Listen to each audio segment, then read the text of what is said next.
Well, a veteran may lose his home all because of an American flag in his flower pot. A Florida Homeowners Association has declared only plants are allowed in flower pots, and they fined him more than $8,000. If he doesn't pay up, they could foreclose on his home. They said it's an unauthorized object going in a flower pot. And you felt what about that? Well, I feel very strongly about the American flag. There's people that are still fighting wars and strapping on guns to protect me and the people I love.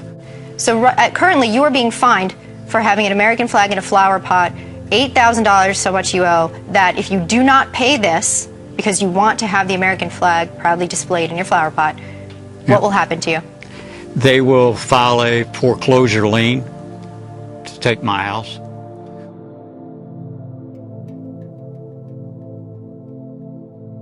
If you've looked around the streets of your own hometown and maybe you've seen stuff that looks like it came out of a war zone, well, get used to it. A new report by the ACLU finds that police forces throughout the U.S. are arming their law enforcement agents with weapons and tactics of war. Weapons and equipment that's specifically designed for the war zone is flooding into local police, and so when they have it, they're going to want to use it. When police officers are looking like looking like soldiers, acting like soldiers, they're going to start to see everyone around them as an enemy instead of people to protect and to serve. And so that sort of keeps the cycle going of violence. And what we've seen is that specifically through this 1033 program, which that's the Department of Defense program that transfers weapons and vehicles and all this equipment to police departments for free, this is reaching every state. All 50 states, 4 U.S. territories, almost $5 billion worth of equipment has been handed out since this program was enacted. We see that no one is really safe from this.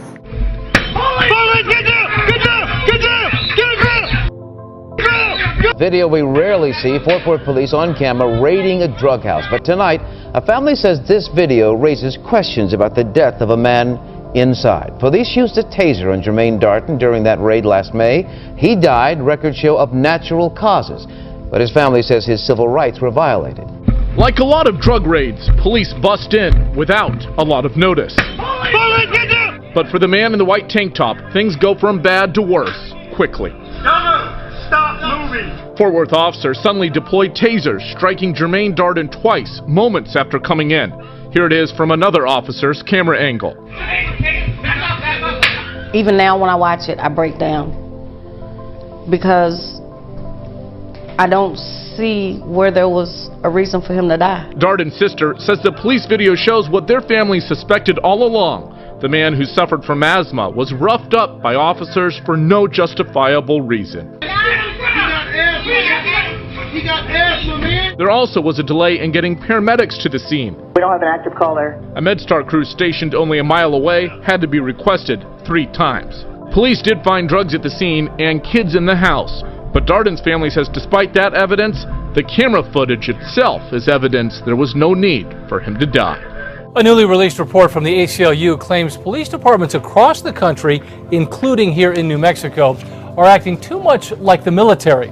The report calls out police for using military gear and SWAT crews in situations that don't require them.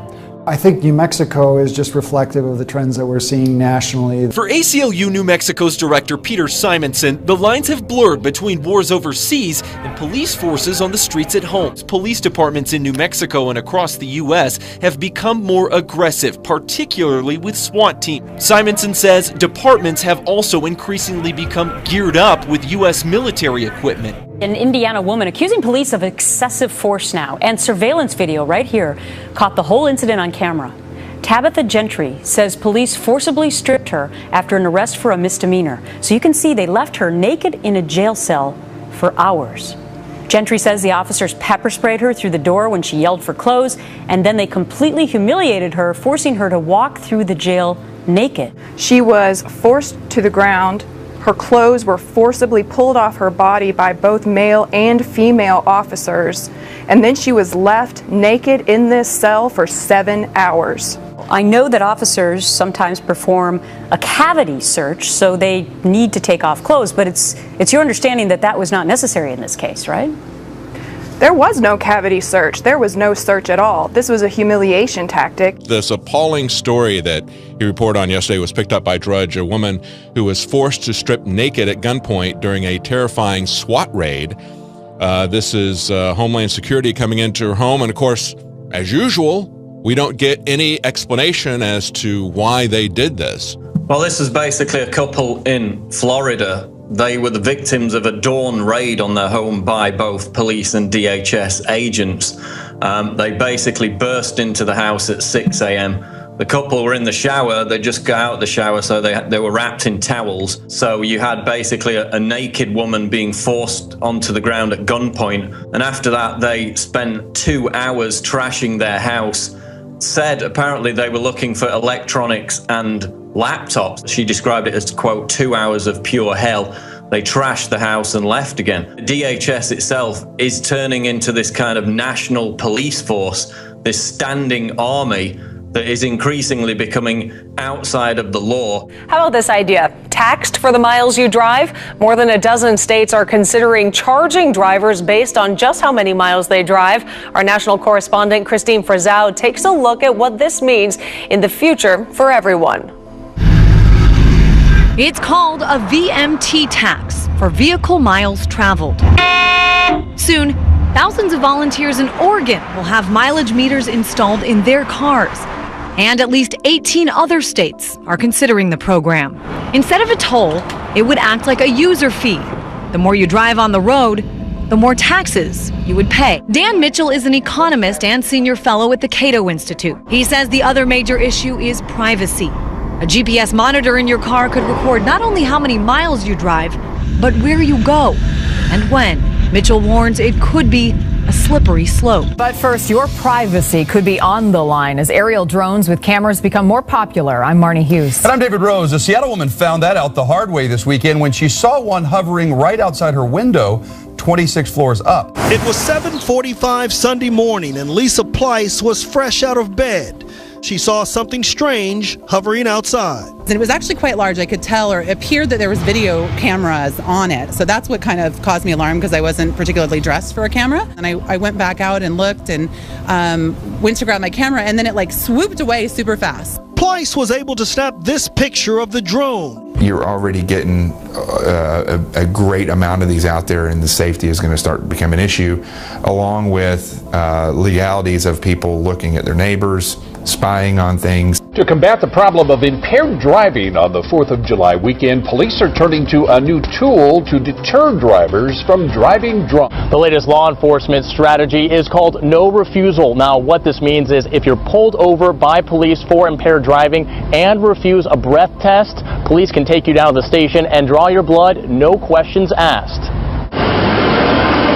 In the past, Eugene police officer Ryan Stone says if someone was pulled over under the suspicion of driving while intoxicated, one could refuse a breath test, but would face fines and a year-long suspension of their license. Under no refusal, Stone says police will be able to file for a search warrant through an on-call judge and draw blood at the station. But not everyone is comfortable with this new practice. And it's no secret Detroit was hit hard during the recession. Now, some of the poorest residents are facing yet another crisis: no water. So far, more than 3,000 people have had their water turned off. So they've decided to appeal to the United Nations.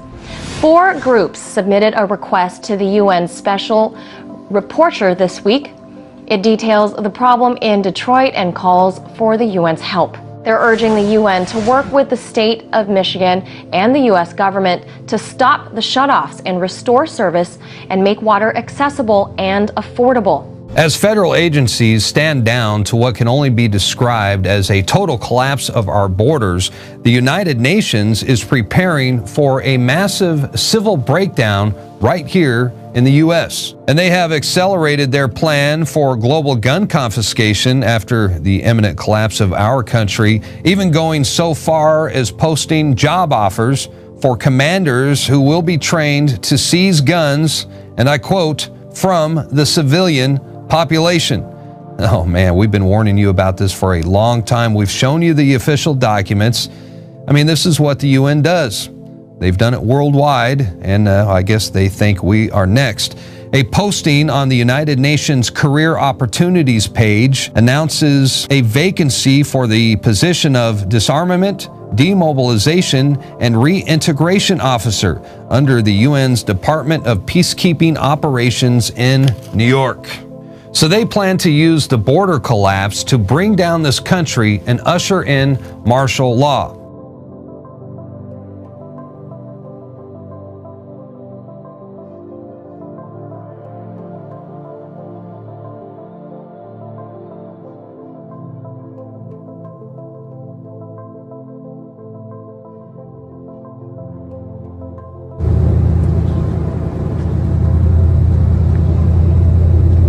Here in Dallas-Fort Worth, Texas, riding down 183, we've got armored UN vehicles.